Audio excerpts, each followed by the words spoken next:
Okay, in last session we discussed about creating dimensions, measure groups, and hierarchies, and how to add new measures once the measure group is created, and how to delete the measures, and how to add attributes and delete the attributes. Now, let's see what kind of measures you add. There are so many, what kind of aggregate functions you can use for measures. For example, if you see here, when you try to add a measure, you will find an option called usage. What's the aggregate function you have to set for this particular measure. For example, if you see the existing one which are already defined, if you see the properties, the aggregate function is sum for this one. And you can change it here. Once the measure is created, you can change at any point of time also. And once you change it, you have to process, remember that. Or when you are creating a new measure, you can select the option. For example, the sales amount is giving me the amount, sum of sales amount. It rolls up and it will give me the sum of sales. And if you select the count of rows, it will give you, for example, if a product has 50 rows and the total sales sum of those 50 rows is $150 and the count will be 50. It will give you the count of rows that are there for that particular product, and let's see how it looks when you browse the data. Now I created one more measure which will give me the count of rows. How many rows are there for a particular combination? For example, if I drag and drop due date month from due date, then let's say February. For February, if there are 50 records in my fact table, then it will give me 50 as output. Let me process this.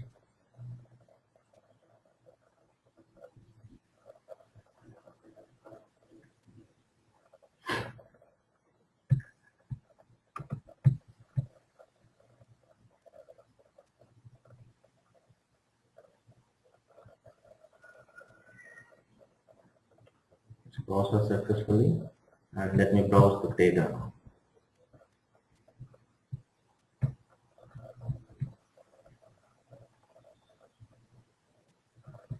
Now I'm dragging both the measures. Let's see the sales amount and sales data count. If you see the total sales amount for that is there in that particular fact table called fact internet sales is 29358677.2207, and the number of rows that are there in the fact table is 60398. And let's see some combination. For example, if you take due date wise, or if you take for an year, you have many years data. Let me drag 2004. Sorry, you have to drag this here. And you can see for 2004, this is the sum of sales and this is the number of records. And let's see the same in our database to find out whether I'm getting the correct data or not.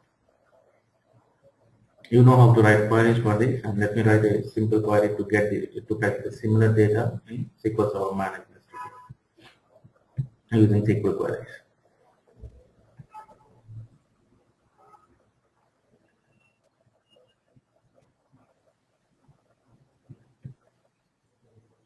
This is the database, and my requirement is select sum of sales amount, count of number of records from fact internet sales, join with dim time on dim time dot time key is equal to fact internet sales dot due date key, group by calendar year. I have to give the same here. Or if you want to filter as you are trying to check the data for year 2004, you can filter out that.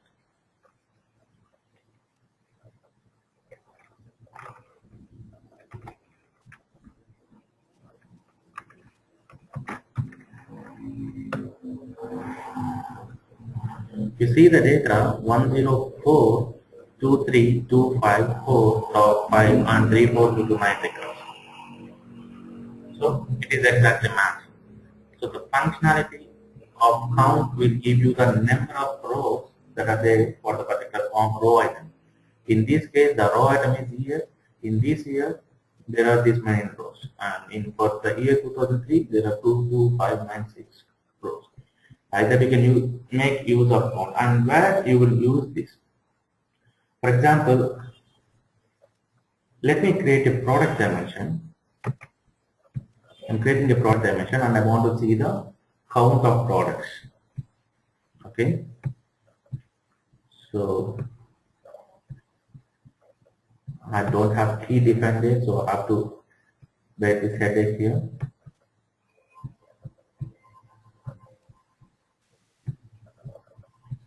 And let me take English product.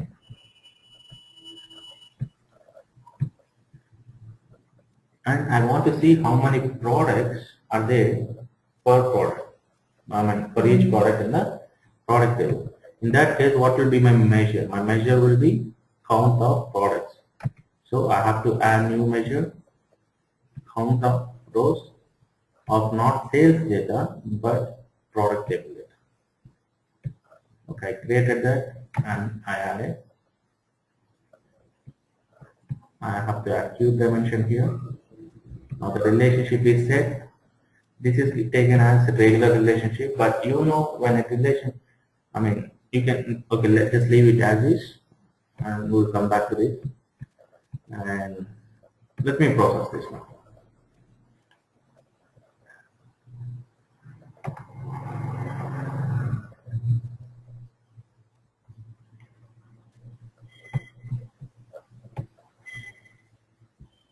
Now if you try to browse the count of rows from dim product, if you drag this measure, and if you drag this product, it should be 1111. Why? Because each product will have only once, except one or two which is repeated. Let me write the same query here. For a product, how many rows will be there in the master table? There will be only one row. So let me write the query and check that.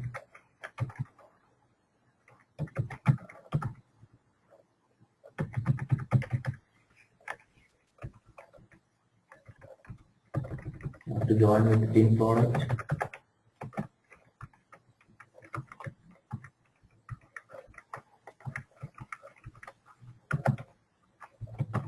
Product key is equal to fact internet sales dot product key. And now I have to use this. So, group by English word. To run that, oops, it is not from fact internet sales. So I'm extremely sorry, I'm confused. From dim product table. I'm trying to get the count from dim product table. How many records are there per English product name? You see, it is giving me the same. And it is of no use if you see. Per product there will be only one table. Then what's the use of, how can I make use, how can I count this? How can I make use of this count per product table? So if you want to see how many red color products, there will be more than one red color product for sure. How many black color products, how many blue color products. In this case, you can make use of this count per products. So product table, if you simply run the select statement, in the first case, what we try to see is dim product. This is the product name. This product name will have only one record here. Second product name will have only one record. Third product name will have only one record. And there are few product names which are duplicated. So you are getting 3 or 2 sometimes. So this one won't make sense. But if you see color,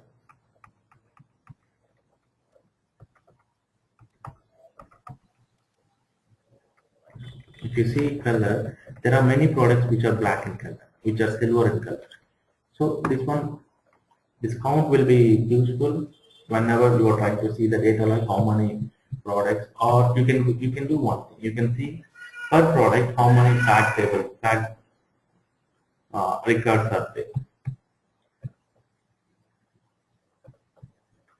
Let me tag color, and black color one, there are 113 products, and blue 28 products, gray 1 product, multi color 18 products, not applicable 254 products, and in total there are 664 products. Okay, this is how the count works. And if you see, there are so many other kinds of aggregate functions that you can use. The third one is count of non-empty values. It will count only non-empty values. If there is any empty record, it won't count. It will exclude that empty and it will count the remaining. The minimum will give the minimum value. For example, if I have sales like $50, $100, $1,000, and $1, the output of that particular row item will be $1. Maximum will give you maximum value.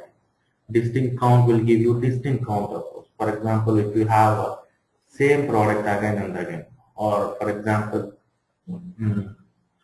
you can set this one on any column, and if there is on any table, and if there is this duplicate record, it will ignore that and it will give you the distinct count of that record. It is just like writing distinct count in SQL query. No aggregations, it won't set any aggregation to show as data. And the account is not it's a new one, it's not. I'm not aware of this. Average over time, first value, last value, first non-empty, and last non-empty. These four are called semi-additive measures. First value, last value, first non-empty value, and last non-empty value. The first value will give you the first value. The last value will give you the last value that is there for that particular combination. For example, if a product has 500 transaction records, and you are writing this first value on top of sales amount, then it will give you the first amount. Okay, first amount, let's say it is $50, it will give you the 50 as the output. If you give you the last value, it will give you the last value. And semi-additive measures, these measures will add up whenever you are running the query against any dimension, but not against time dimension. When time, if you take this last value, if you have, you will have every day twice data. If you take last value, it will give you the last value only. But for other dimensions, it will aggregate and keep. And these are the two types of measures we have, that is additive measures and non-additive, semi-additive measures. Semi-additive measures, as per the definition, it won't aggregate for time dimension, and for the remaining dimensions, it will aggregate and give you the data. Okay, these are all the different types of aggregate functions you can select on top of a measure, for a measure. Now, let's see some important concepts, the heart of SSAS. Next to data source view, this is the important concept of SSAS, that is dimension usage. This dimension usage tab is useful to give relationship between dimensions and the measure groups. We discussed in last class that cube is nothing but collection of dimensions, collection of measure groups, and relationship between these two. Now I have collection of measure groups, that is sales data and team products, and I have a collection of dimensions, and relationships are given as it is given in the data source view. And if the relationships are not given in data source view, then you have to give relationships here. Okay, so this is very important page, important tab, and I demonstrated what will happen if the relationship is not there. For example, for this bin product count, we have count measure on the bin product measure group, and this is not related to any of the dimension table, any of these time dimensions. So let's see how it shows the data. For product, it is showing perfectly.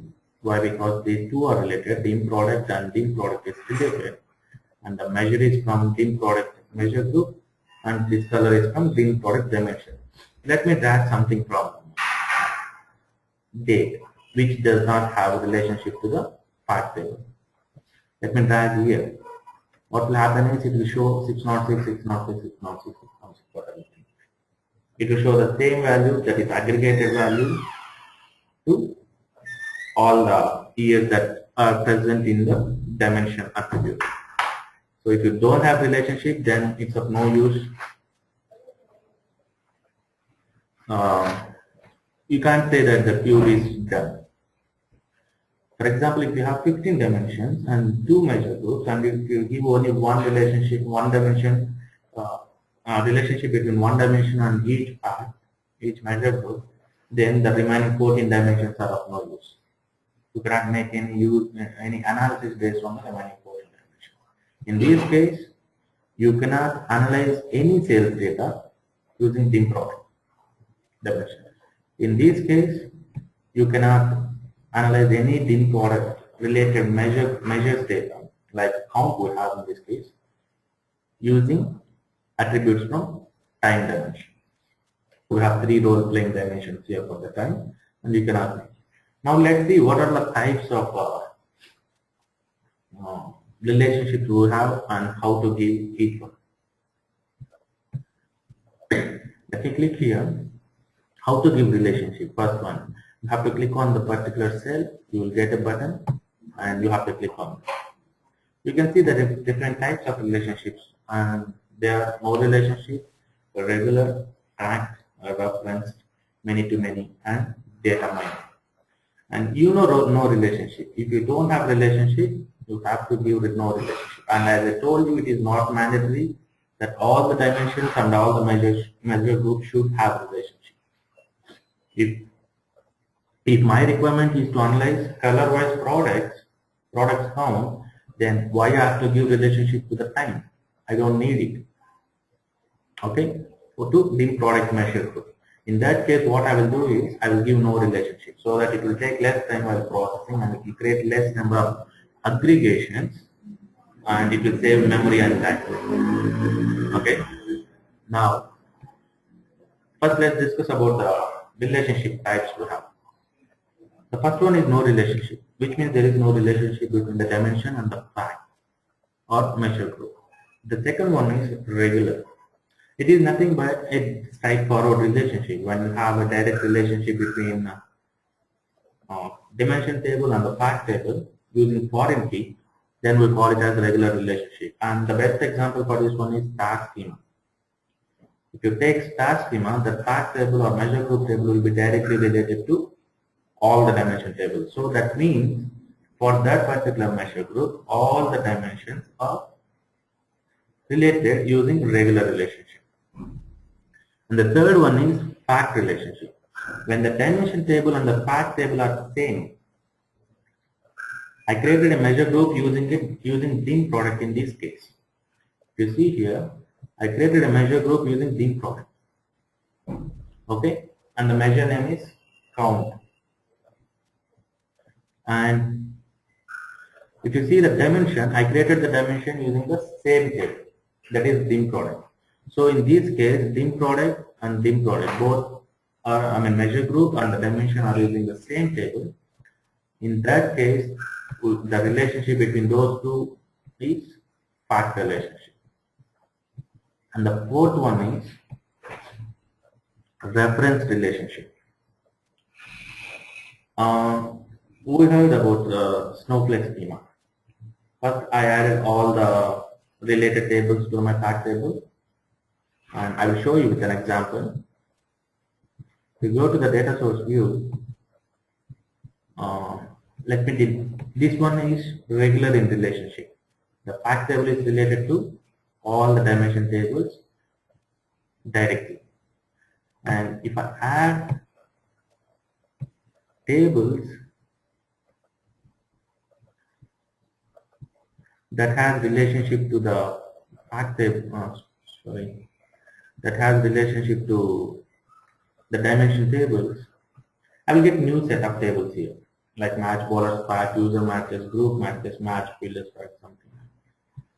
And if you see, let me arrange it. This is our fact table, match pattern fact. This is related to players, and How this match batsman fact and match bowlers fact are related? Two players. Okay, this is a bit confusing. We're getting more uh, more fact tables into the picture. Let's go with adventure works. Let me add it. We remove the relationship. Let me set the relationship to give clear picture. Product key is related to in product using product key. Now these two are regular in relationship type. Now if I add any table that is related to, oops, everything is named query there. Okay, let me add in product subcategory into this.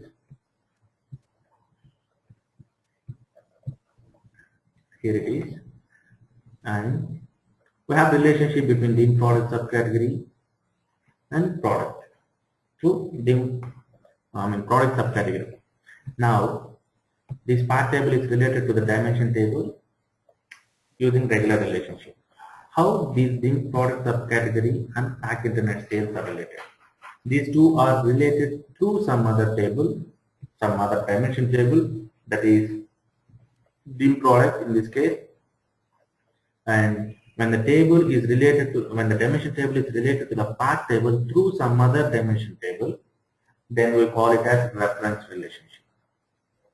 Okay. Now let's go back and see. And many to many is a typical one, and we'll discuss about it when we finish discussing about the first four. And data mining is purely related to the data mining concepts, which is not in scope for this session.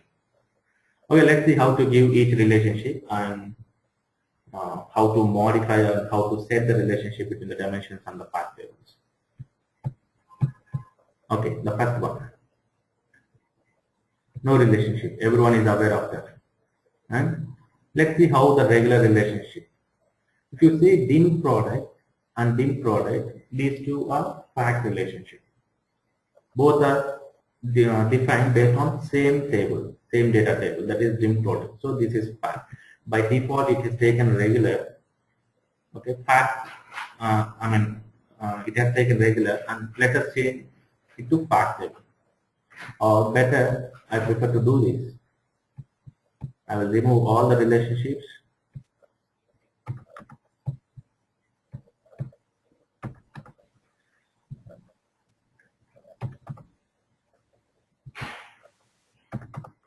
And let me add other dimensions, and let's give the relationships. You will get clear picture.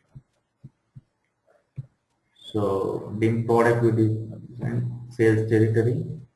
Don't have a key column, and I'm giving key column here. And sales data region, country, and group. I want to analyze the data. Okay, sales data is done. And let me add customer. See that if you don't have designed the data source view properly, you have to give all these things manually, or else it's damn easy to define all these dimensions. It won't take this much time.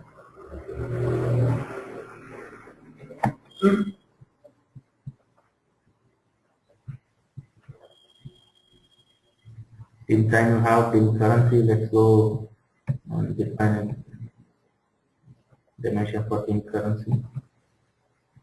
And I'm giving currency name.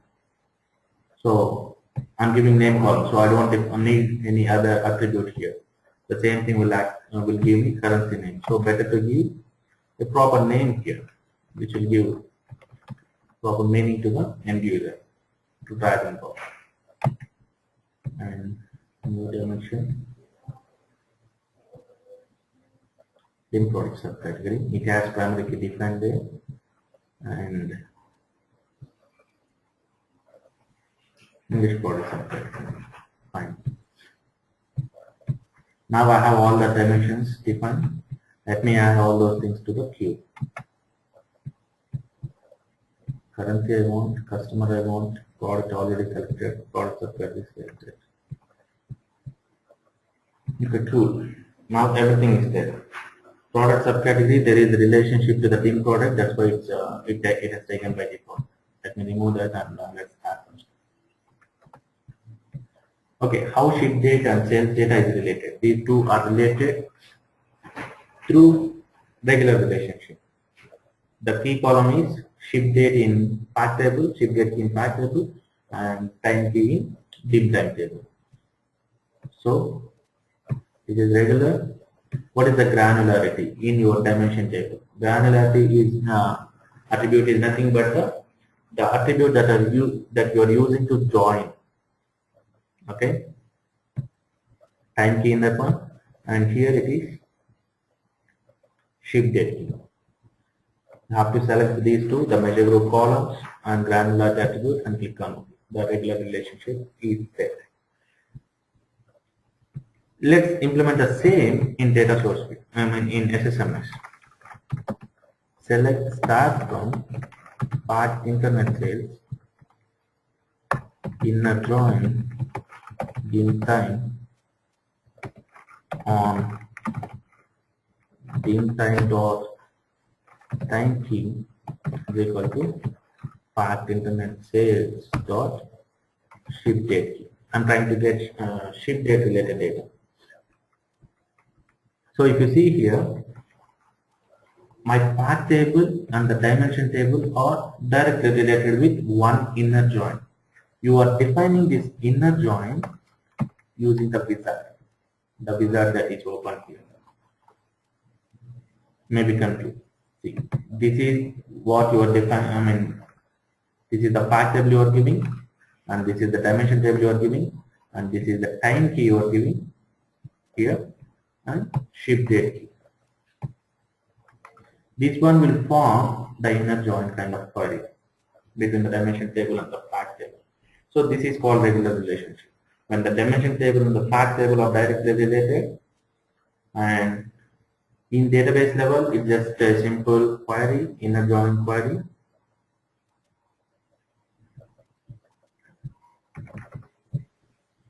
And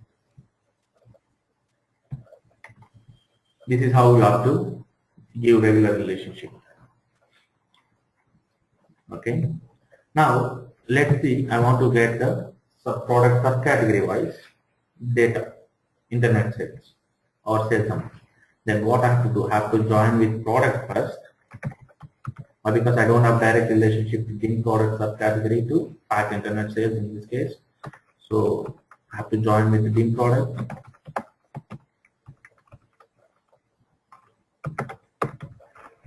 Product key, pack internet sales dot product key. So this is directly related. Dim product and pack internet sales are directly related. So here we have dim product and this is internet sales data. So we can give regular relationship for this. Right, select regular. Granularity, what is the granularity? The join key column. It is product key from the product, and from measure groups, the same product key. Now the regular relationship is set between dim product and the sales data. Now what you will do to give relationship to dim product subcategory? You have to write one more inner join. Dim product subcategory on dim product subcategory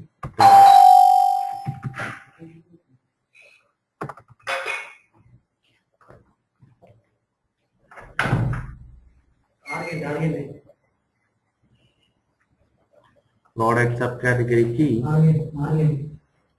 is equal to dim product dot product subcategory key.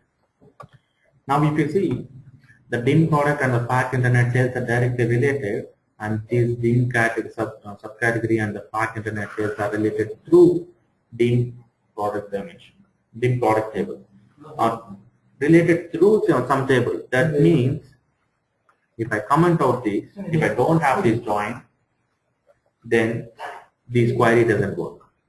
Which means that if I don't have this dim product in the middle as a reference, then I cannot pull and see the data from dim product subcategory and pack internet sales.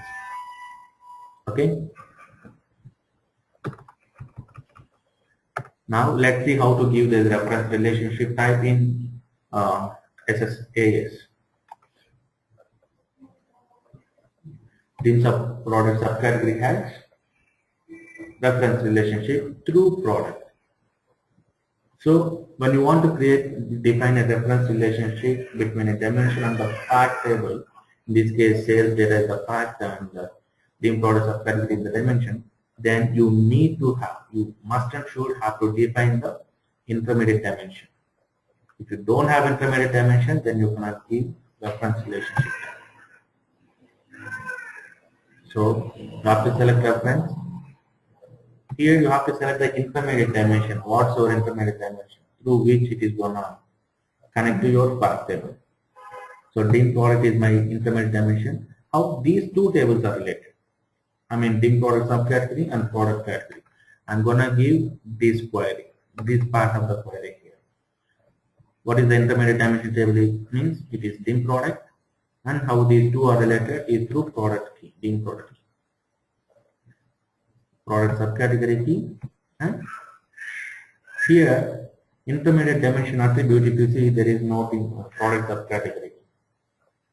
Why? Because I have not selected that as part of my attribute list. You see the attributes, whatever the attributes that are available, you can see only those attributes.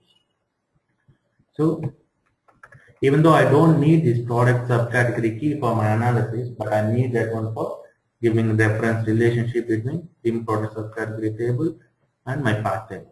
So I'm taking this one, and once you add any attribute, no need to process or no need to do anything to show it here. I'm selecting reference type. Dim product is my intermediate dimension, and these two intermediate dimension and this particular dimension are related to product subcategory. Now you can see it, and make this one as check, and you will come to know why we need this material. And this is the icon which says that this is reference relationship, and if there is no icon, then that is regular relationship. Now if I drag any attribute from dim product subcategory dimension and I measure from sales, it will get data like this. It will check the relationship here, it will go to product, and it will check the relationship, it will get the data. Just like the query what we have written here. So here you can get easily English product subcategory name, comma, sum of sales amount.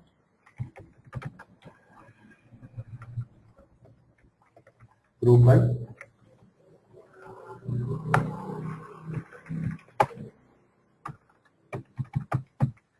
English product subcategory. Now if you see, it's working fine. And this is my intermediate dimension in SSAS point of view, the product. And how it will do is, if you come here, it will check the relationship, it will go and roll up to product level, and it will give you the English product subcategory level data. This is how to give reference relationship. Let's add one more table which will have reference relationship. And okay, now here I'm unchecking this materialize option, and let me give fact relationship, different fact relationship, and then let's process the cube and see whether the data is working fine or not. And which one has fact relationship? Dim product measure group and dim product dimension has fact relationship. If you come here, if you select the fact relationship, that's it. If these two are really related, these two are made of same table, automatically it will take. Why? Because this is my dimension table, this is my fact table, the same is fact table, and both have the same primary. You no need to specify it. I mean granularity attributes here. Because now we have given we have given four different kinds of relationship. One is no relationship, another one is regular, another one is reference, and another one is fact relationship. If you see here, avoid non-materialized reference dimensions. I uncheck that materialize option. Okay. Now let's process and see whether it throws any error or not.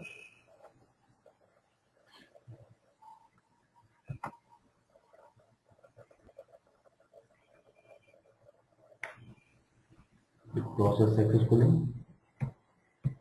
and to come and browse.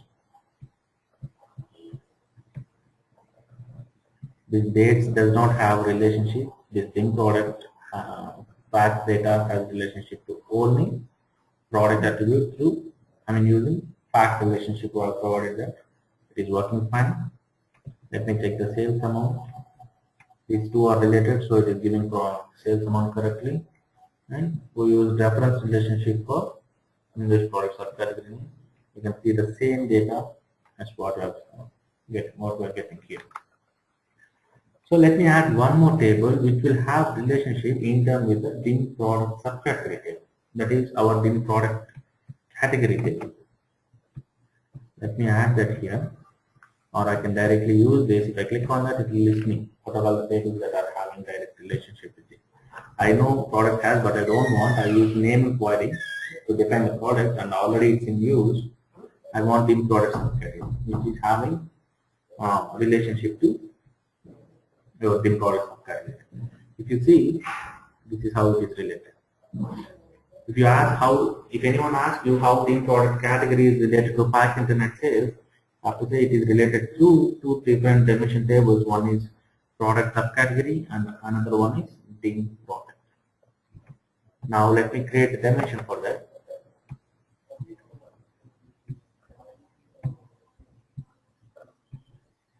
DIM product category, key column is selected, nearest product category name, and done. Let me go to the queue. What I have to do, the first step is add the dimension here. Product category, come here and give the relationship. Which relationship it will take? It will take reference, but reference through not DIM product. In this case, it will go through DIM product subcategory.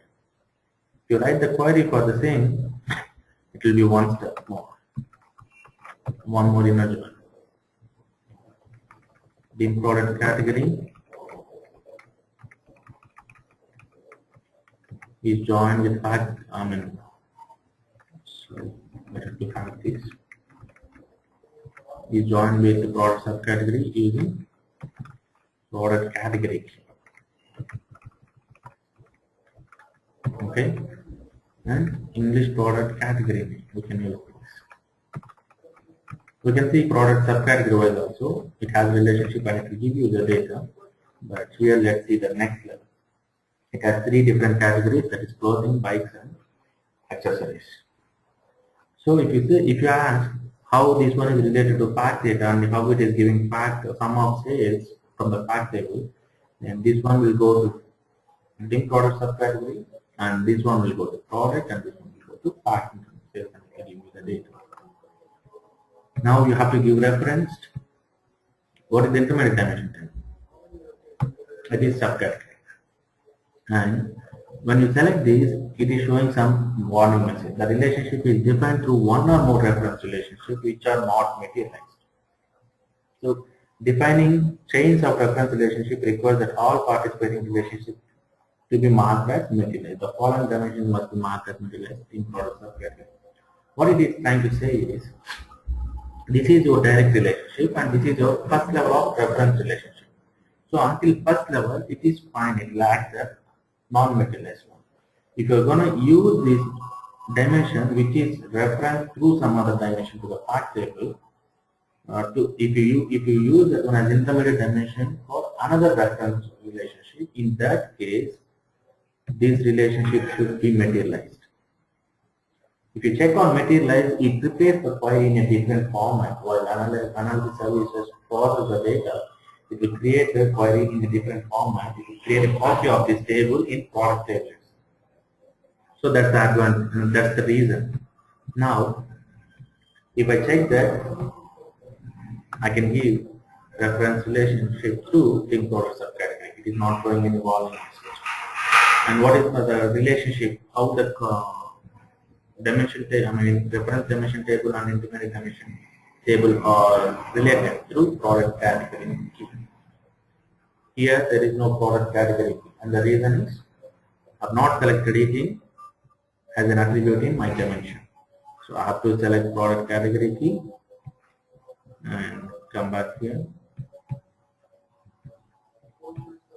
So this is why you have to come back and go back again and give the relationship. If you don't define the dimensions, if you don't get the know the business logic properly, then you have to come here and go back. You don't know how which relationship you have to give for a particular dimension and the fact table. If you have complete knowledge about the business and the database, then you can easily find out what are all the key columns that are required for giving the reference relationships. Now, the key columns are product category key and product category. If I uncheck this, then I can unsave this. So, if a reference dimension, if I am using a dimension as if my intermediate dimension is referenced to some other dimension to the fact table, to connect to the fact table, then everything should be materialized.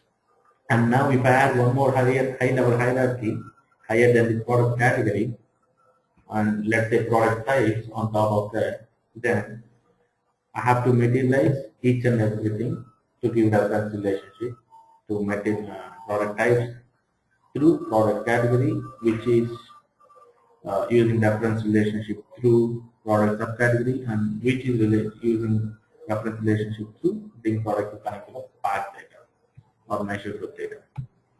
So this is how you have to define reference relationship, regular relationship, and path relationship. And I mean, we know these are regular relationship. These are having regular relationship, I mean direct relationship to the path table. So let's give that.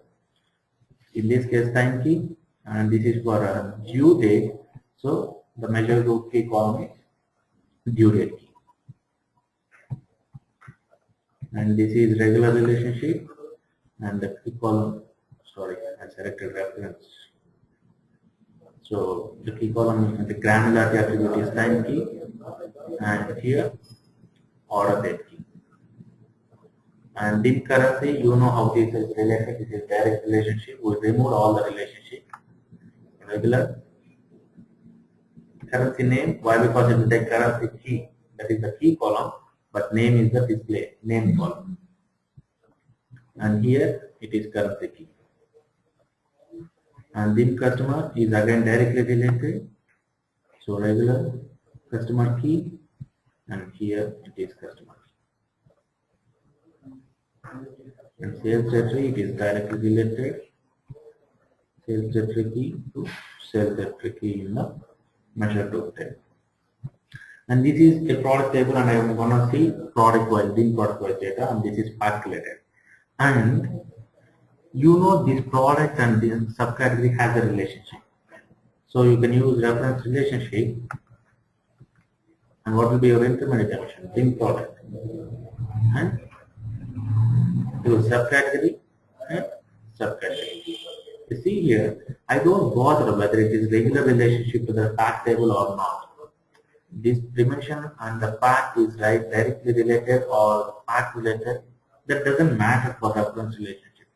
Reference relationship will check whether it has any regular relationship or reference relationship or fact relationship to the measure group table. And if it is having that relationship and these two are having relationship, then you can set the reference relationship. So what I'm trying to say is, it doesn't matter what the end dimension table, how the end dimension table is related to the fact table. It may be through fact or regular or reference, but not many to many. Okay. Now these two are related, this dimension and this dimension. So I have given reference. In the same way, these two are related. You can give reference between product subcategory is the intermediate dimension table, product category key to product category. And now you will come to know what the use of this count in the same product. Let me process this first. If you see, when you add so many relationships, the time taken for processing the cube will be increased. So it has to process all the possible ways and store the data in your aggregate data in your analysis server. So if you see here, reconnecting, let me erase all the data. This is eraser. Dim product, it was giving just bullshit when I dragged product name, like 1111 Okay, I have given reference relationship to product subcategory and then product measure group. Now if I drag that and if I remove this one will give you better idea. How many types of products are there under jersey? How many types of products are there under mountain bikes? How many types of products are there under mountain bikes? This is how. And if you drag product category, it will give even better picture, which will be useful one. How many types of product categories are there? That how many types of products are there which belongs to the category accessories? So this one is helpful if you have higher hierarchy. Then the table that you use to create the count. Okay. So this is how you define a regular, reference, path, and no relationship. And let's see how the data should be. Now if you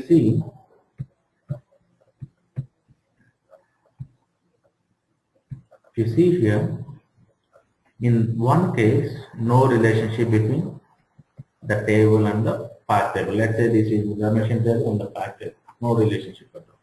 In the second case, both are same, path relationship. So the dimension table and the path table are same, that is this one. The third one, a regular relationship, these two are directly related.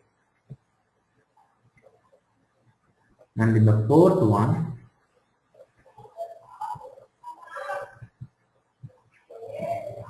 these dimension table and the path table are related through some other dimension table.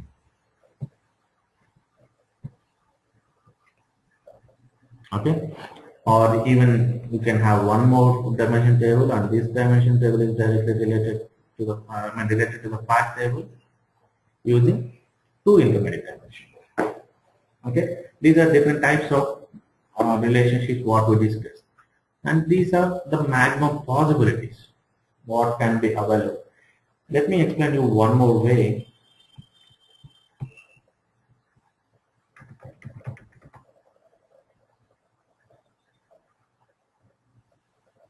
The first way is no relationship, everyone knows, and ID, name, marks, 1, 2, 3, 4, 5. Group.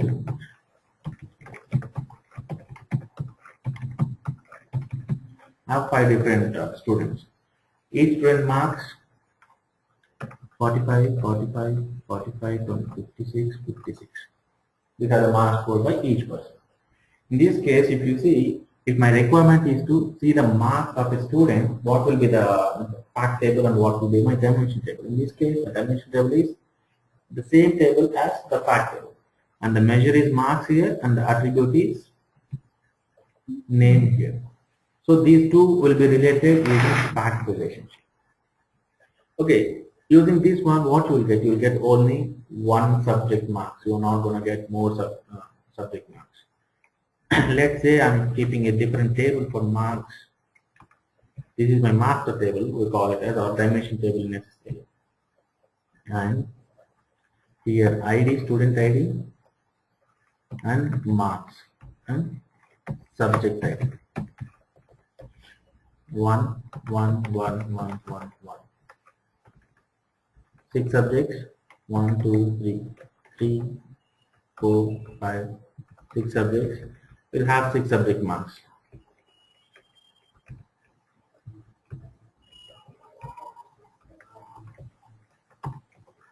These are the 6 subject marks, like that for every student. If you see 1, 2, many will be there. For one record in this table, that is ID 1, there will be many records in the child table. So this will be my fact table and this will be my master table. So this is one to many relationship and we call it as a regular relationship. And you have one more level on top of this, like ID and student type. 1 grade A, 2 grade B, like this. And here what I will have? I will have student type ID. This is how the database will be. So for Rupees, the student type ID may be grade A, for local grade A, for Vinay grade 2, grade 2, grade 2. So how these two will be related? Using through this table, that is reference. So if you see here, this is my fact data, and this is linked to this one, that is regular relationship to this one. I can see the student name wise marks here, and these two have relationship through this channel and here. So if you want to see grade A student, I don't bother who is, whether it is Rupesh or Lokesh or Vinay. I want to say grade A student marks. In that case, it will come here. I will have to give reference relationship through this table, and it will come here. It will take the students who belongs to grade A, that is Rupesh and Lokesh in this case, and it will get the marks of these two students. So this is how the reference relationship and all. Now let's go and see the fourth possible way of having data. I'm deleting everything. And the best example is books and amount, sales, authors. If I have author ID, author name, 1, 2, 3 authors are there, and name is name 1, name 2, name 3. I have 3 books.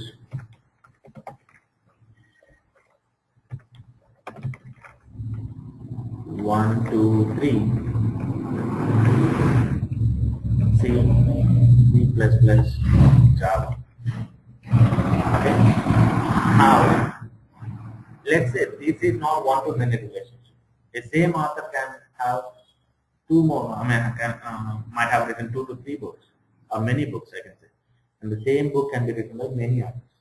For example, if you see author name 1 has written C and C++. Name 2 has written C++ and Java. Name 3 has written Java and C. So for every author there are 2 books, and for every book there are 2 authors. So this kind of relationship is called many-to-many relationship, and you can't set using reference kind of one-to-many kind of. So in this case, what you will do is you will use an extra table without any fact data, which will have only IDs and like author ID and book ID. What you are going to relate here is this particular author has written what all books. According to us, it's C and Java. Sorry, C++. Author 2, author 2, author 3, author 3. Author 2 has written C++ and Java. Author 3 has written Java and C. So this is how these two are related. And my fact table data will have any one fact data. For example, let's say book-wise sales I have. I can't maintain both the sales. If I have to maintain both the sales, like author-wise sales and book-wise sales, then I have to add sales amount here. What will happen if I have $20, $30, 33, something like this? For 3 books and 3 authors who has a many-to-many relationship, you got 6 records. Imagine if you have 1 crore authors and 1 crore books. It will be damn huge. It is a factorial kind of. Sorry, it's a cross multiplication. One author, if he has 50 books, you will have 50 IDs for that. And the same book has many authors, you will have separate IDs for that. So it will end up in huge data. Like you can change that by way you are storing the data. Instead of storing the sales amount here, if you store the sales amount here, like book ID and sales amount, then book ID 1 sales is $200, book ID 2 sales is $300, book ID 3 sales is $100. I'm storing the data at book level, the sales amount at book level. Now, if you run this and relate these two,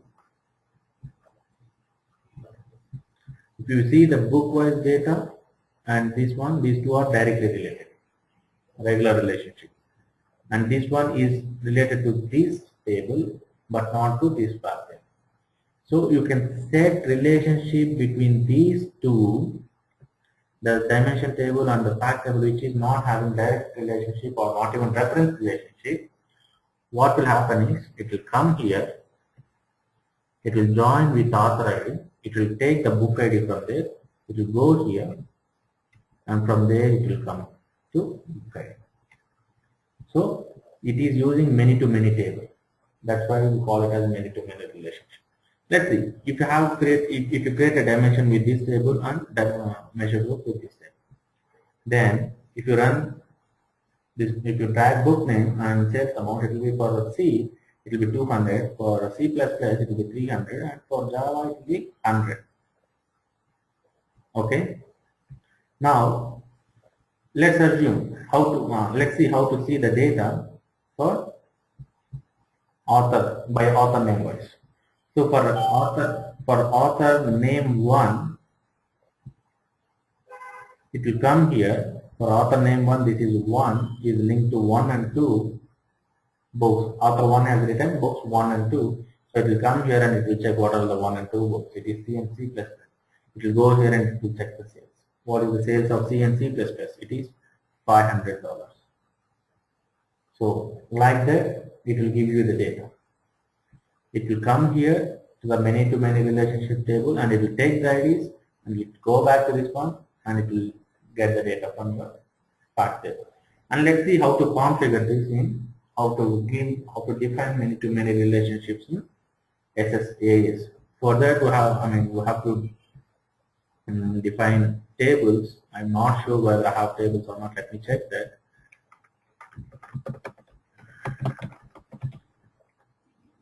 Yes. No, I don't have address. I have some tables somewhere. Might be in Cricket database. Let me check that. Okay, we have books here. Let me select this database. We have books. As I told, I have C, C++, and MSBI. And authors is there.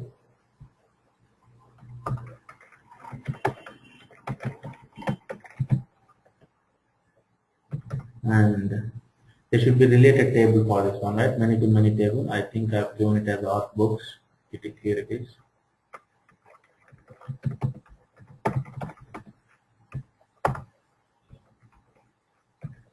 And the fourth one is our fact table, given the name as sales, I guess, book sales or sales. Here it is.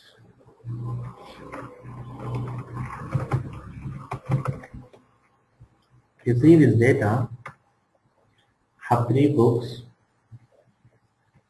3 authors, and each author has written 2 books, and each book sold twice. $200 for book 1, $600 for book 2, and $800 for book 3. Now let's design the data source. What are all my dimension tables in this case? My dimension tables means it will give me textual data. Where I find textual data, I can find it in authors and books. So those two will become my dimension table, and this is my fact table where I am having metrics. And what is this intermediate table? Let's discuss about it. So I have the data in Cricket data source view. Let me add that. I have related tables. Authors is 1. Author books is 1. Books is 1. And there are so many. Sales is 1. So I added 4 tables. Now what are all my dimension tables? Authors and books. Dimension. I have to create 2 dimensions. I have to select the data source view first. and here first for authors. And I will use name column so that I can eliminate one extra attribute that is required. Okay, name column, I'll give a name here, and authors is done. Next one is books.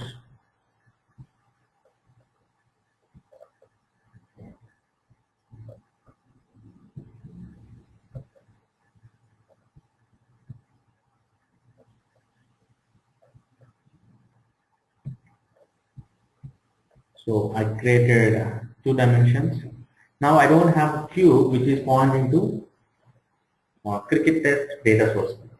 Cricket data source view. I have only one cube defined which is pointing to adventure works. I can't add these dimensions in this one. Why? Because these two are pointing to different data source view.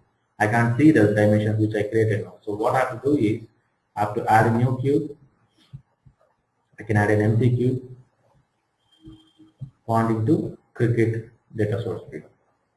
Next and finish. Now let me add those two dimension tables. Now my dimensions are ready. I give fact. What is my fact table here? My fact table is outdoors. This one. Sorry, not outdoors.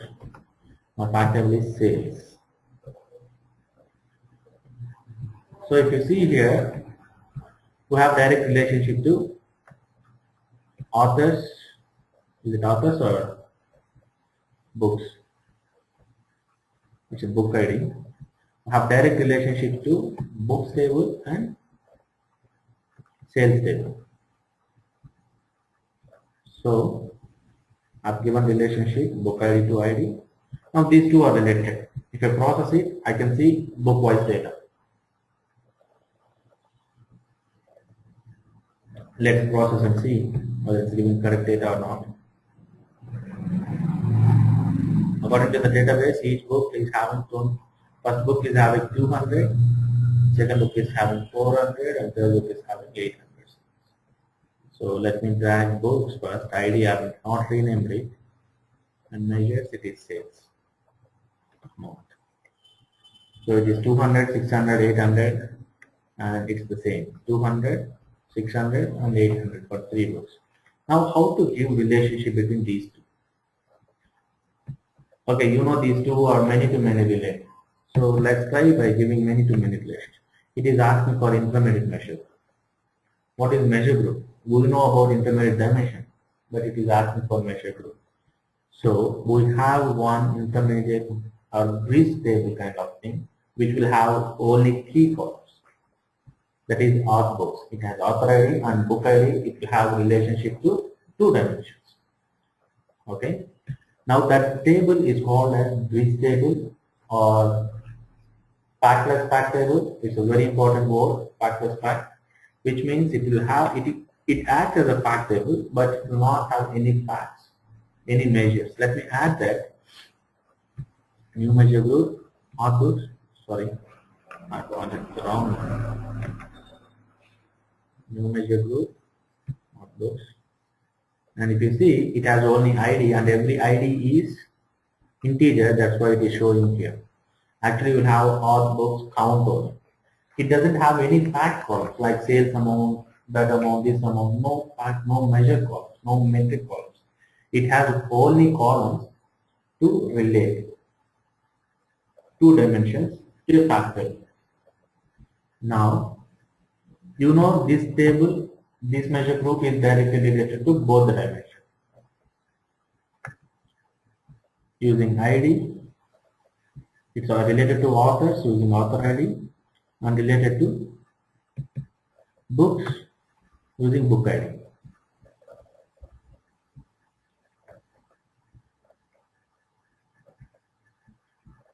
Okay. Now, this should be the scenario for using many-to-many relationship. These factless fact tables should have relationship for both the dimensions, and one dimension should have direct relationship to direct or reference or fact relationship to the measure group.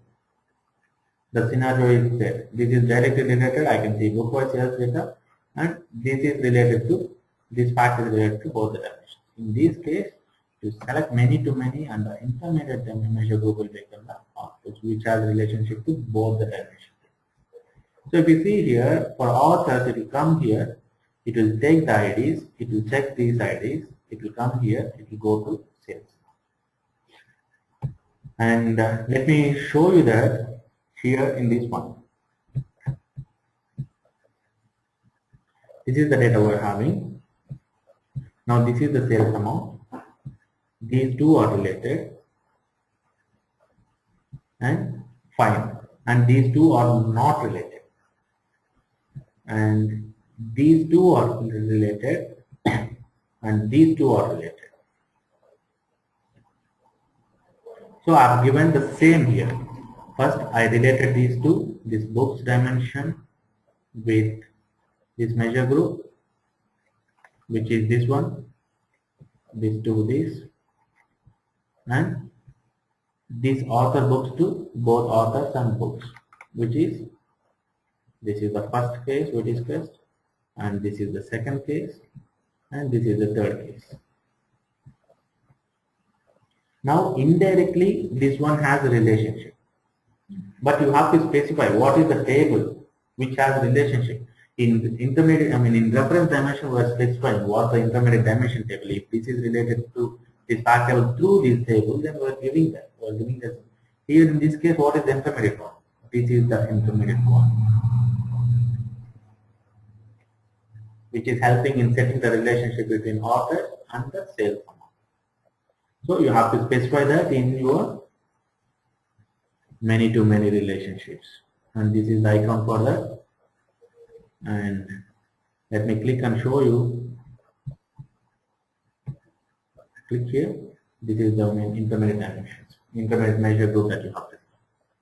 This is how you have to define many to many relationship, and this should be the scenario.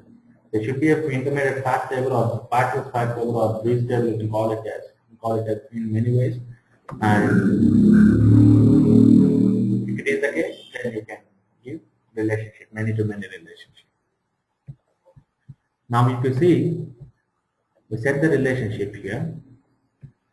You know this is the book-wise data, and let me see author-wise data, whether it's coming correctly or not. Author Lokesh has 800 sales amount. Let's see in database whether it's correct or not. Lokesh is ID 2. ID 2 has written book 1 and 2. This is the ID 2 author ID has written book 1 and 2. 1 and 2 sales is 200 plus 600. That is 800. Correct. And the second one is book Rupesh. Rupesh is ID 1. ID 1 has written book ID 1 and 3. Book ID 1 is 200 sales and this one is 800 sales, which is 1000 sales, which is showing perfectly. And the third one is Vinay. Vinay has written book ID 3 and book ID 2. So 400 plus 400, 800 plus 300 plus 300, 600, that is 1400. So it is working perfectly. This is how. And suggestion is, do not use many to many relationships. More many to many relationships unless and until the situation demands and the requirement demands. If there is no other go to give relationship between the dimension table and the fact table, in that case you can go with many to many relationships. And that too, if your dimension tables are huge, then try to avoid many to many relationships. For example, if you see here, this one is coming here. Sorry, one second. This one is coming here and checking in this list and going here and coming here. Correct? These are simple dimensions with 3 to 3 columns, 3 to 3 rows. Let's say this one has 1 crore records and this one has 1 crore records. This combination will be having something around 2 crore or so, something around that. So it has to come here, cross join and check the 2 crore records and pick the set of records, come here and check in the 1 crore records and go here and check in 50 crore or 100 crore of records. So it will become a big headache. It will lead to performance issues. So better avoid many-to-many relationships when the dimensions are huge. Try to find some alternative way. If you don't have another go, then last step is to go with many-to-many relationship.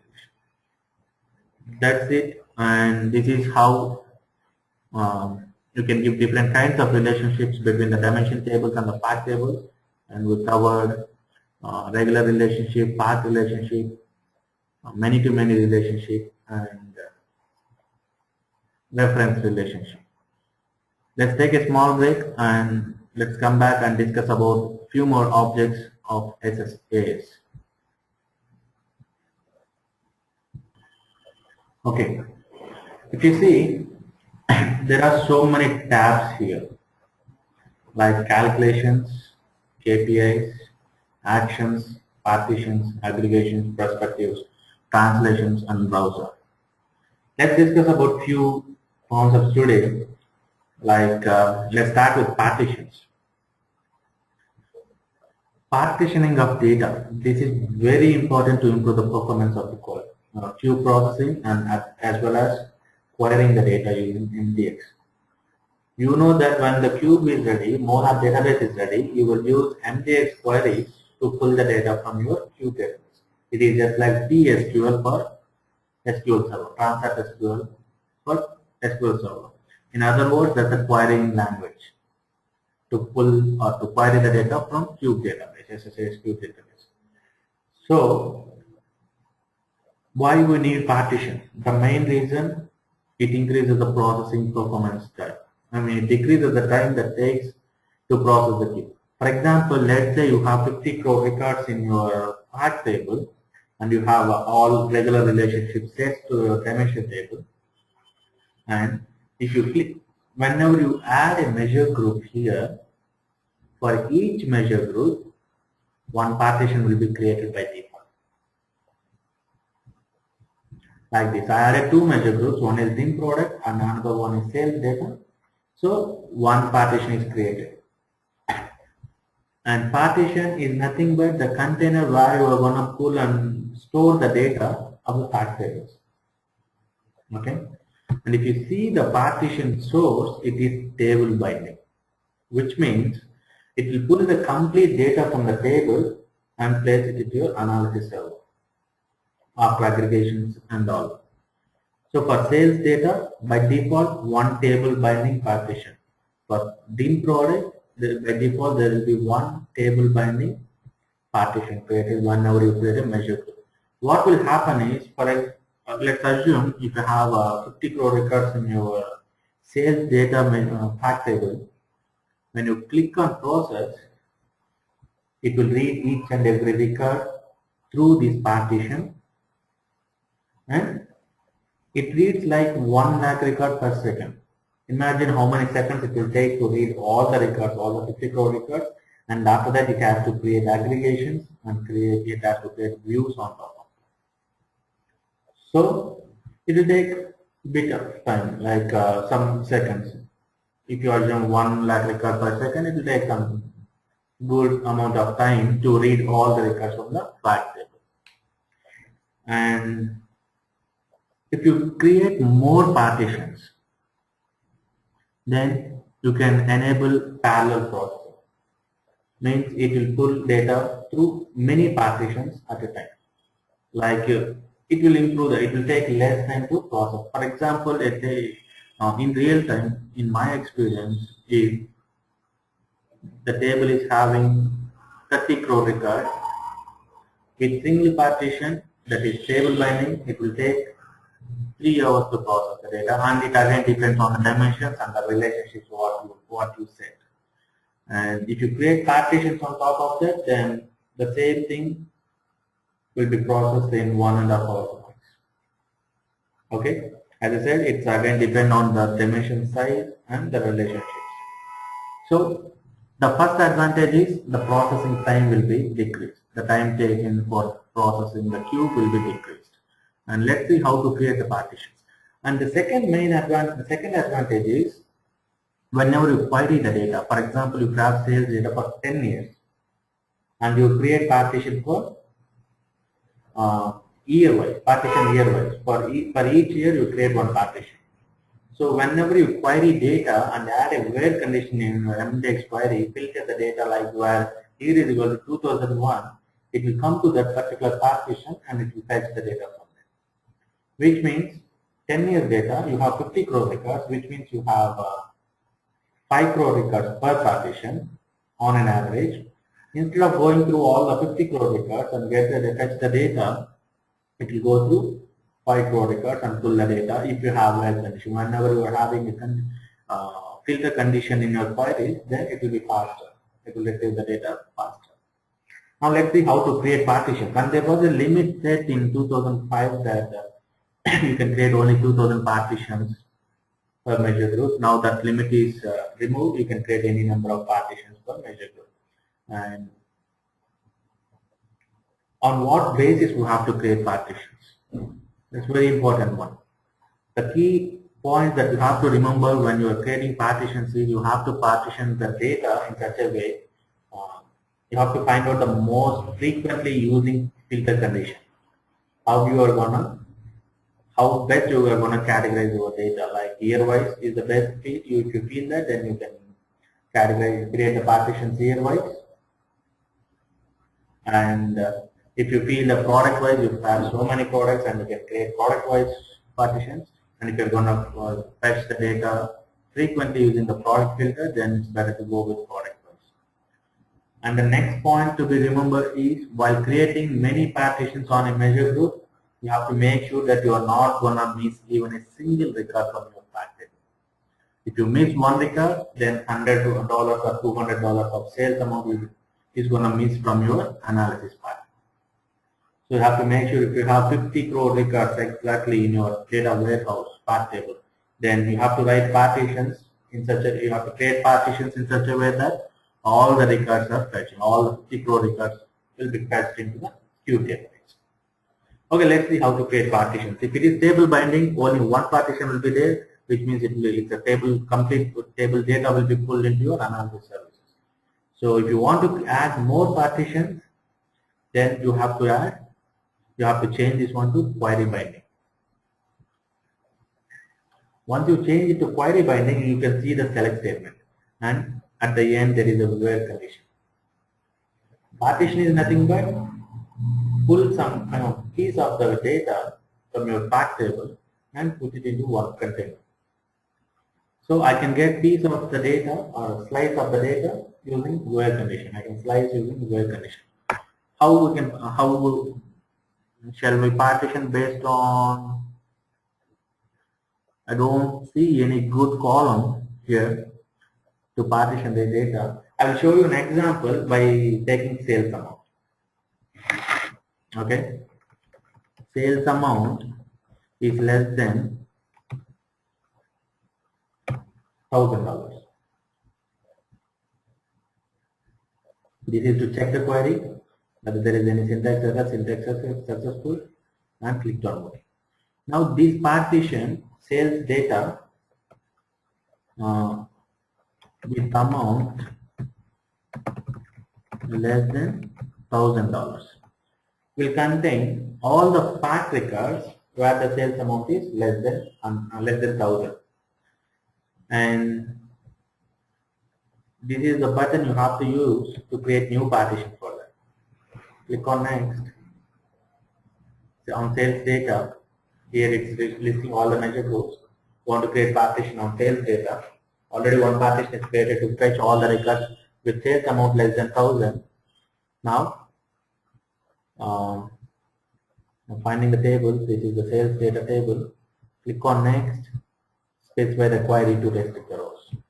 Again, the where condition, where sales amount greater than or equal to. The first case I have given less than, so it will give up to $999 or $999.99, and here I have to add $1,000 too. So greater than or equal to 1,000 and sales amount less than 10,000. So syntax successful. Go to finish. Design aggregations and partitions. For the partition now, just design aggregations later and give a name for this. Sales data with amount between 1,000 and $10,000. Finish. Now one more partition is created. Now with these two partitions, I am sure that I am pulling data where product sales is less than $10,000. Now I have to make sure, I can't take chances, so I have to make sure that it is pulling all the records. So for that, I'll create one more partition which will pull the data where it is greater than or equal to 10,000, where sales amount greater than or equal to 10,000, and here sales data with amount greater than 10,000. Okay, I will create the aggregations later. Click on finish. Now I created three partitions, and the main point that I took care was creating the partitions are I'm not missing even a single record from my fact table. In such a way, in that way I define the where condition. I've given the where condition. In the first case, it will pull in even minus values. If there are any minus values, it will pull. Why? Because I've given less than 1,000. And in the second case, I've given 1,000 to 10,000. And third case, greater than 10,000, greater than or equal to 10,000. So that's a very important point. And this is the damn worst way of defining the partitions, and you should not go on amount basis. As I don't see any other column to give the partitions here, the best way and the most frequently used way is giving partitions on monthly date, on date key. Okay. And while giving partitions, keep in mind that each partition should get at least something around 2 million records or 20 million records, more than 2 million records. There should be 20 lakh records minimum. You should not create partitions for 10 records or 20 records. It is of no use. So keep in mind, it's better if you have 20 million records per partition. More than 2 million records will do the work. Okay. And how you will give partitions based on date? I will give you an example. If it depends on your monthly data or daily data, how much data, how many number of records you are pulling, you are getting into your data warehouse on daily basis. For example, if you are getting some 2 million records per day, then the data warehouse will not store more than last 2 years data, or the cube will not maintain more than last 2 years data. Why? Because for 2 years it is 700 and something days into 2 million records, it will go like anything. Okay. So it depends on the data. If you are getting 20 million records per month, and you can create partitions, and the requirement is like we are gonna get data from the year 2004 to current date, then you have to start creating partitions on monthly basis from 2004 to the current date. How the important thing is how you are going to define your first partition and the last partition. The first partition should be where year is equal to, where date is less than or equal to, less than 1st February 2004, which means it will pull all the data of January 2004, and by mistake if any records got injected into your data warehouse which belongs to 2003 year, even that one will be pulled into your analysis server. And the second partition will be, it should be greater than or equal to 1st February 2004 and less than 1st March 2004. So you are going to cover. Why? Because you don't know when the month ends. It may end on 28, it may end on 29 sometimes. So it's better to go with greater than or equal to 1st of that month and less than 1st of next month. So like that you have to go till the last month, and last month you have to give greater than or equal to, no less than condition. Why? Because if you get next month data, if you forget to create partition, it will pull the data into the partition, it won't miss even a single record. And the other best way of defining the where condition for these partitions when you are defining partitions on time or date basis is where year is equal to 2004 and month is equal to 1. Like that, where year is equal to 2004 and month is equal to 2. Where year is equal to, you will have columns in your data warehouse. You not only have that key date column in your data warehouse, you will maintain all other columns like year, month, quarter, as I showed you in date. If you see this time, you can see everything, month, year, quarter, semester. You can join with this and you can set where month is equal to so and so and year is equal to so and so. Either way is fine, but you have to, the only point you have to keep in mind is you should not miss any record while defining the partition. So this is how you can create the partitions, and it's not there is no restriction that you have to create only this many number of partitions. Okay. Now let's go to the aggregations. While creating the partitions, it asks me whether I have to define the aggregations there itself, or the option like I will define aggregations later. So I selected I will define the aggregations later. Now let's see what is the use of aggregations. And aggregations will help you in retrieving the data faster. For example, if you have year-wise, dim time as your dimension and sales amount, packed internet sales as your measure group. So when you create aggregations for these two, the measure group and dimension table, then it will create as many aggregations as possible, and it will store in the analysis server. For example, if you create aggregations year-wise, it will create aggregations month-wise. What are all the attributes you selected? It will create aggregation group by statements. What we have seen while giving reference relationship, I have written a couple of queries to show product name wise data like that. So it will create aggregations and it will store the data. It all depends on how you are going to configure here in the aggregation design. It will have its default aggregation design. If you don't define anything, if you define anything, it will take this and it will do the aggregation design. So if you see here, all these partitions are here. What are the partitions I created using comma separated? And if you already defined any aggregation design, then you have to use assign aggregation design. Here you can see if any aggregation design is already defined. If not, then design aggregations. Okay, on top of what fact tables, what partitions I have to define the aggregations. Okay, I will define aggregation, same set of aggregations for all the fact tables. Click on next. Here it will show you for what are all the attributes you want to create the aggregation. For example,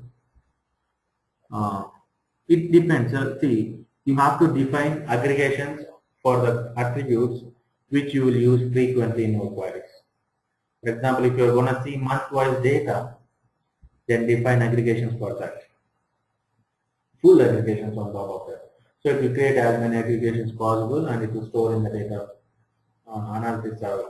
So whenever you run the query for month and the fact data, then it will directly pull the data and the aggregated data will be there. It will pull the records and it will show you in fraction of seconds.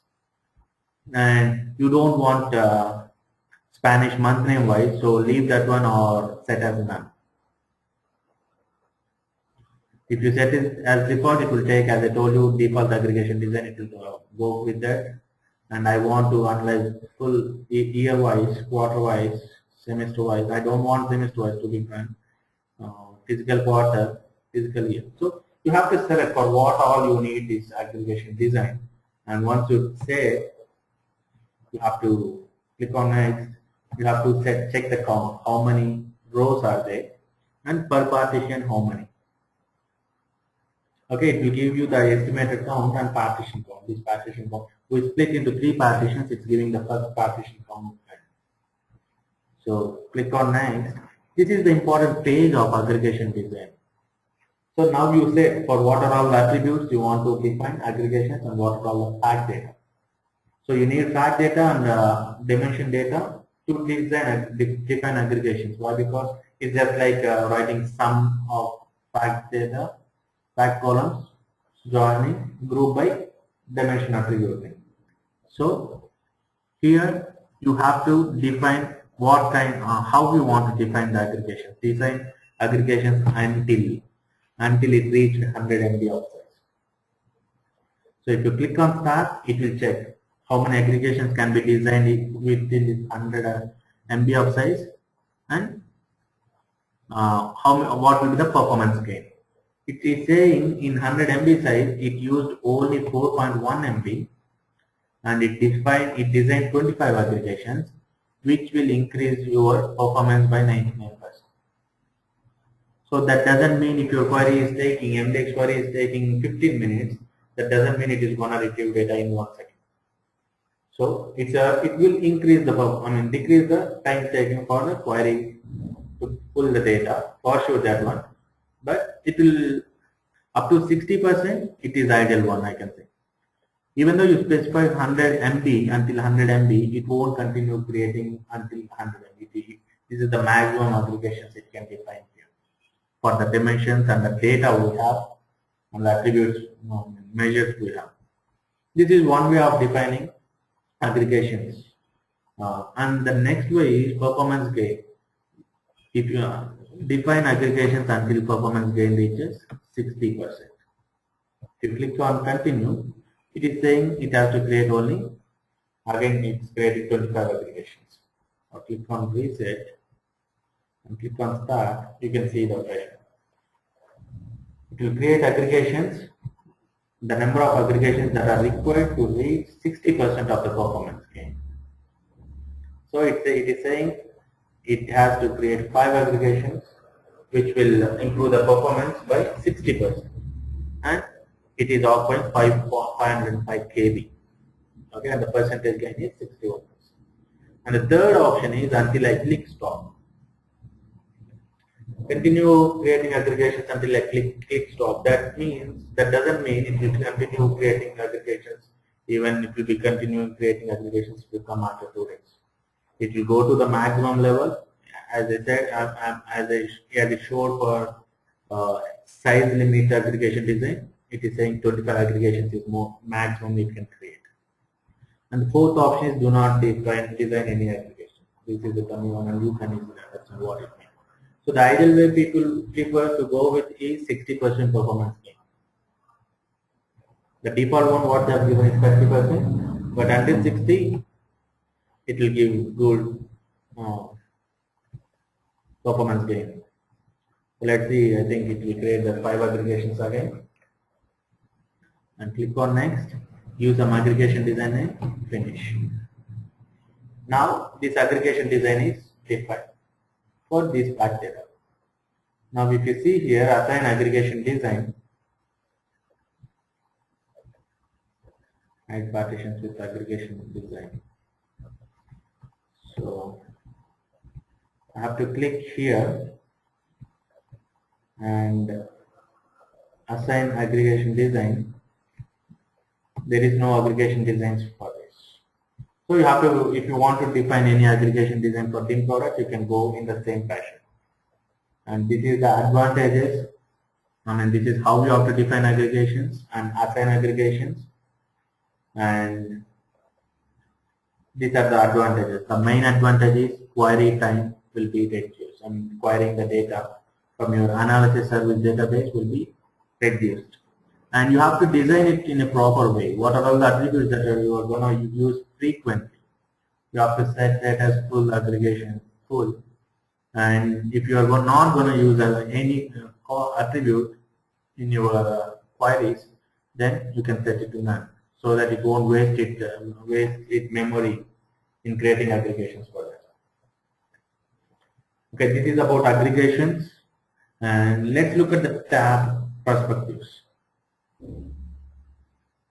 If you see, when browsing the cube, this is showing the name perspective. It is not showing, even though this is the cube name, it is not showing as a cube name. It is showing as a perspective name. Perspectives. Here you can see it. Perspective. So what is perspective? By default, there will be one perspective created. and everything is selected. Perspective is nothing but giving a slice of view to an end user based on its their requirements. For example, I define a very big cube, very huge cube with 50 dimensions and 10 measure groups, and it contains batsman related data, bowler related data, fielders related data, and wickets related data. I have 4 different big measure groups and so many dimensions are there. But what a bowling coach is going to do with batting related data? So it is of no use for him. So he will say, I don't want batting related data, I want only bowling related data. Give me data which will have only bowlers related information. Let's take another example. If I have a company, I designed a very big cube for a big company, MNC company, and it has HR related data, finance related data, and many other. So what finance guys are going to do with HR related data? They cannot do anything.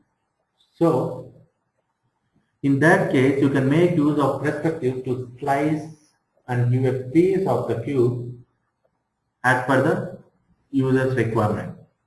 So for example, as I said, whenever you define a cube, there one perspective will be created by default, and the name will be AdventureWorks DW. That the cube name what you will give.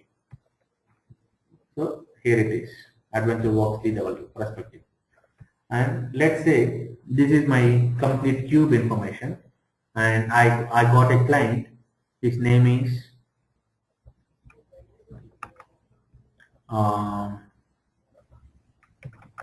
Lords.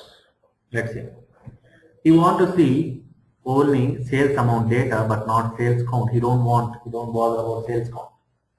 And in the same way, you don't want to bother about product measure group at all. And in dimensions, you don't want to see due date wise, you want to see ship date wise. And in ship date wise, you want only hierarchy but not any of the attribute. Whatever the items that the client or end user don't want, you have to uncheck those. There are so many. You don't want any attribute information in the ship date. So you want only hierarchy. I provided only hierarchy. And you don't want any information from the due date and order date. And dim product, you want only color and product name. You don't want product subcategory key. And you don't want rest of the dimensions. Okay. In short, you want only English product name wise and color wise is going to analyze sales amount and ship date hierarchy wise. Now I created this perspective and I named it as lots. Let me process the cube.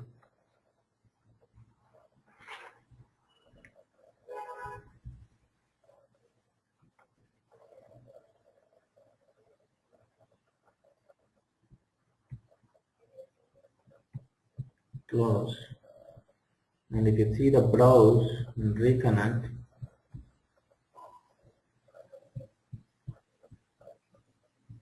you can see the perspective lots here. If you select the lot, the name that I have given, I can see only the items that I selected. That is hierarchy from the ship date and color and product name from the dim product. And the measures, I selected only sales amount. I can see that information.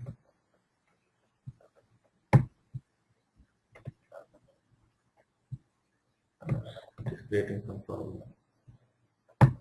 Yeah, that's why I have the problem.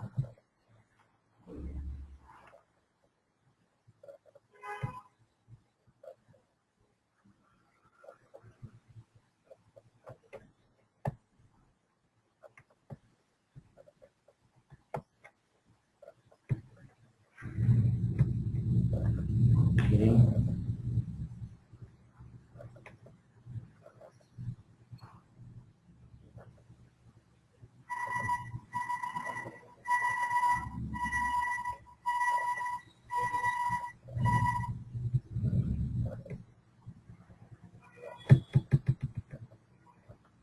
Not supply any further information.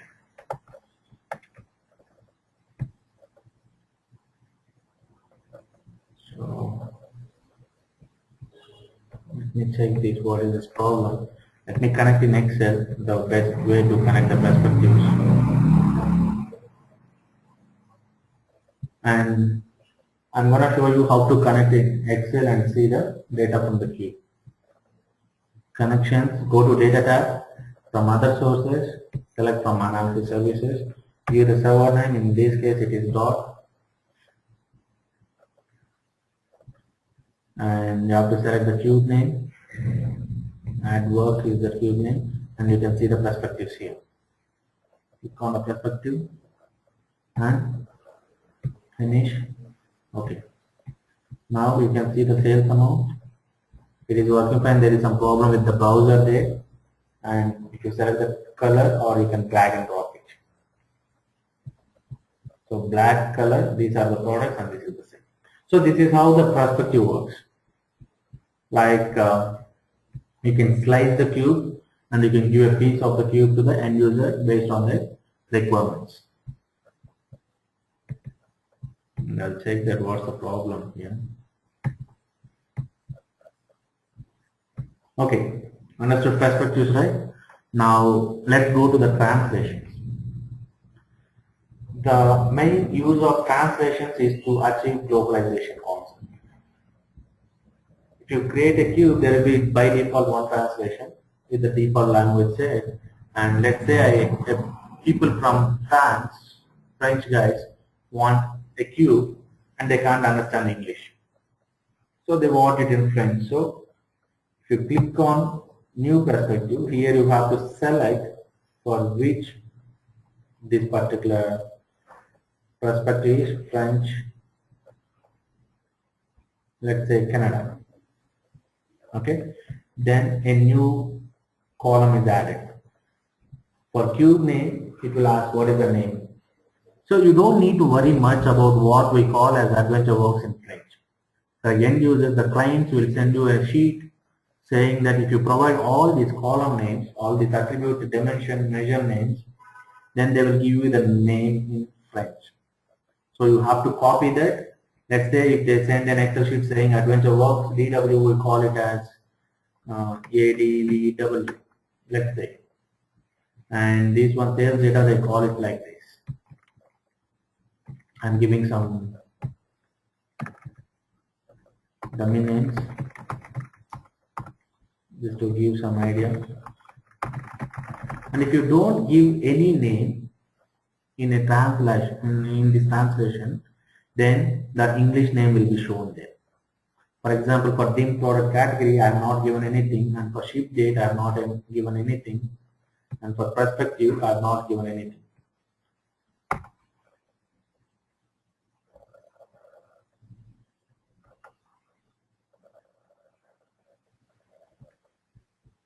Process come successfully. Now let's go to the browser.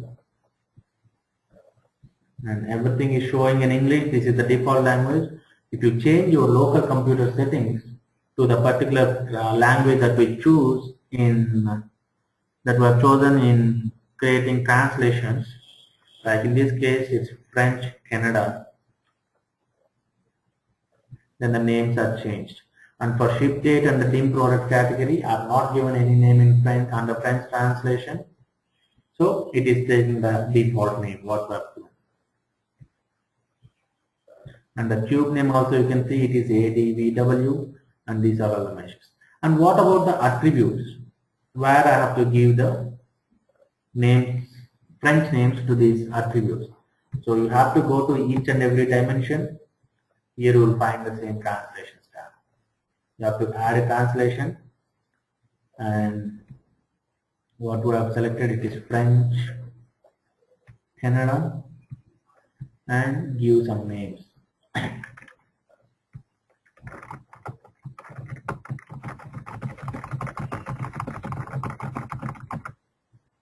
I've given some dummy names just to show you a demo.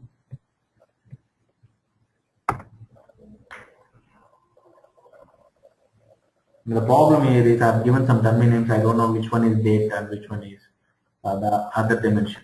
I have to find out that by seeing the column names, number of attributes available in that. So now this one is processed.